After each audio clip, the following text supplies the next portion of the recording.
We're live near City Park with an update on emergency efforts to fix broken drainage pumps here in New Orleans. Power problems. The recent flood put a painful spotlight on the city's pumps, but tonight we find out the challenges to produce electricity for the pumps go back further than we've been told. You know, I've been flying for a long time. I started flying in 1967, so I'm dating myself, but I've never seen anything like this. And tonight, mixed reaction after a man gets arrested for doing donut circles in his truck on the Slidell Airport runway. Live from the French Quarter, this is Eyewitness News at 6. Work is underway at many pumping stations across New Orleans as emergency repairs are being made and crews are installing temporary generators. Good evening, I'm Tan Trung. And I'm Katie Moore. Natalie and Karen are off tonight. According to the city, the price tag so far for the Sewerage and Water Board crisis is $35 million and counting. Paul Murphy joins us with the latest on what's being done to fix an aging drainage system which failed many residents during 2 recent floods in less than 2 months. Paul?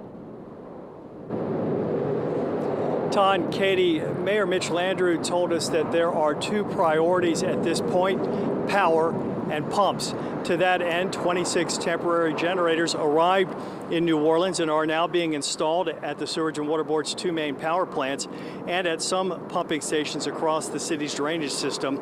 The board now admits 17 pumps were not working during the heavy rains on August 5th that flooded parts of Lakeview, Mid-City, and the 7th Ward. The mayor said the Sewerage and Water Board has now hired enough contractors to fix the broken pumps and to check on the condition of the pumps that did not go down. Some of the city's drainage infrastructure is old, crumbling, and in need of major upgrades. The Sewerage and Water Board has $85.3 million to spend on this emergency. The rest of the money will have to come from city coffers. Some of the money will be coming from the Capital Projects Fund that was already sort of earmarked and planned previously prior to this situation. Another part will come from some Sewage and Water Board reserves, and there's going to be a significant chunk that's going to have to come from the general fund that would require City Council action. And City Council President Jason Williams says with all that money now being spent, it begs the question, what was done with the money in the past? And that is expected to be part of a third-party independent review of the Sewage and Water Board's operations. We're live near City Park. Paul Murphy, Eyewitness News. Paul, thank you. There have already been 2 resignations from the Sewerage and Water Board since the August 5th flood, and there may be at least 1 more. At a committee meeting this afternoon, member Alan Arnold indicated he could be next. I didn't send anything in writing, but ever since this started to happen, I started getting phone calls, unsolicited, from people that I respect, that have a great deal of respect, starting with my wife, who all have suggested that I should resign from the board. So, having said all that, I'm not resigning yet, but I do want to give it serious thought after the meeting with the board liquidation. Board members Scott Jacobs and Kerry Kane announced their resignations last week. Meanwhile, the city started installing signs along the underpasses warning drivers that the low-level roadway will flood. This is one at Canal Boulevard near the underpass in Lakeview. The signs are a direct response to an eyewitness initiative led by former Action reporter Bill Capo. When Capo posed the question as to why there were no warning signs, Homeland Security Chief Aaron Miller ran with the idea and confirmed their value. The signs will be placed in locations that are most likely to flood. Well, we now know one of the major problems in the August 5th flood was the Sewerage and Water Board's inability to produce power to run the drainage pumps. Eyewitness investigator David Hammer examined months of board meetings and discovered this power emergency goes back further than we were told. On Thursday, Mayor Mitch Landrieu told our Katie Moore he learned along with the rest of us that the drainage system was not operating at full strength on August 5th. Now we have 1 turbine down that we knew was going to be down, but 2 went down by force of overexertion over the past couple of storms. That is in very many ways understandable. What is not understandable, and what really has me bothered about this particular event, is that someone at the Sewerage and Water Board didn't ring the bell and said the mayor tells us about redundancy all the time. We are now at potential risk. Can we have backup generators that should have been here already? But now we're discovering that the alarm was sounded at least once, at a Sewerage and Water Board Finance Committee meeting in March. They lost the ability to generate 25 cycle power on March 7th. That's Landrew's appointed Sewerage and Water Board Director, Cedric Grant. He's informing the board that all 4 of the turbines that produce old-fashioned 25 hertz power, the kind that runs more than half of the city's pumping capacity, were down. We're fixing some turbines. We were without, the lay summary is, we were headed toward a blackout. Yeah, we were, for a period of time, we were not generating any 25 cycle. We did not have the ability to generate power at the Sewage and Water Board. The city actually declared an emergency to give Grant the power to spend $500,000 to deal with the turbines. By the flooding of July 22nd and August 5th, only one of those 25-cycle turbines was back online. Former Sewerage and Water Board Operations Chief Bob Moenian told us that one turbine doesn't produce enough power to run all the pumps that rely on the old-fashioned style power.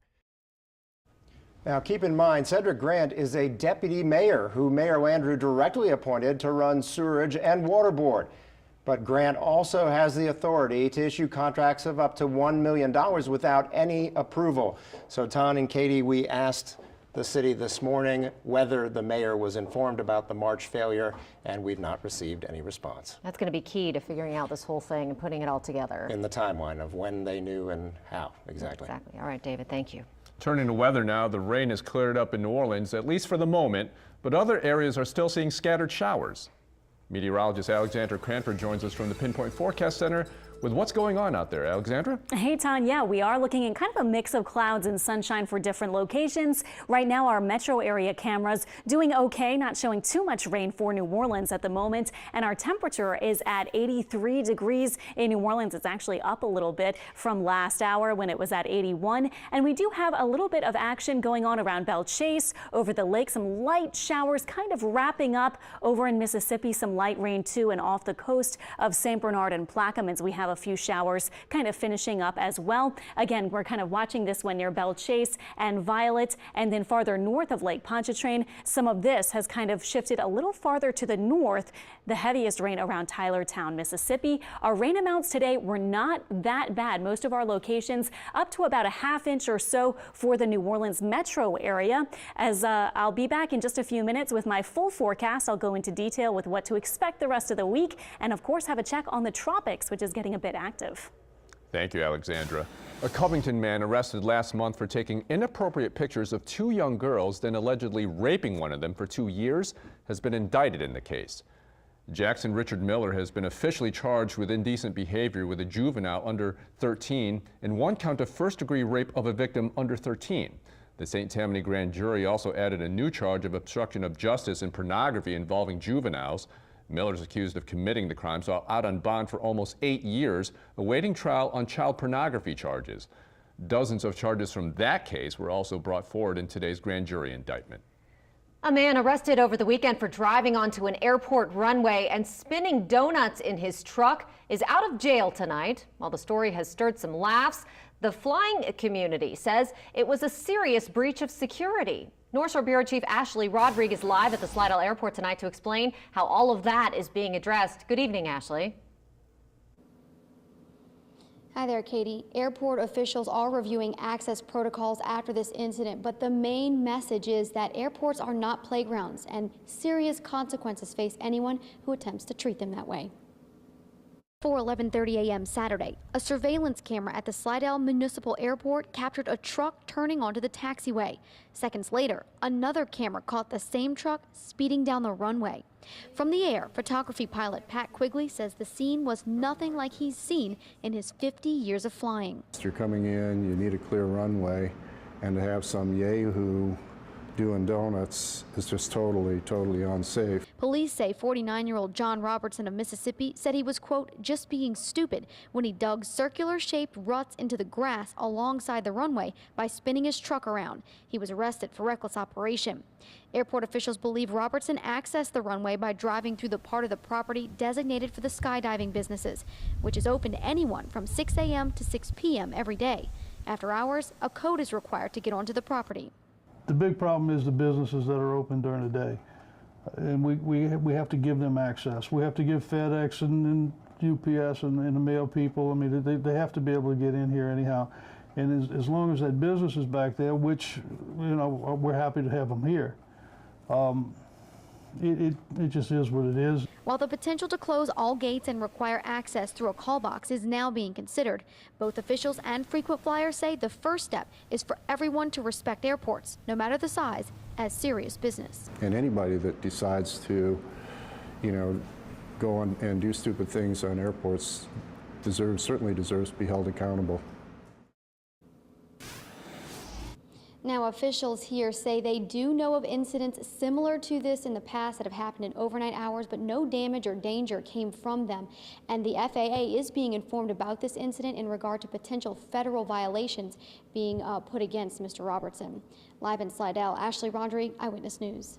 All right, Ashley, thank you.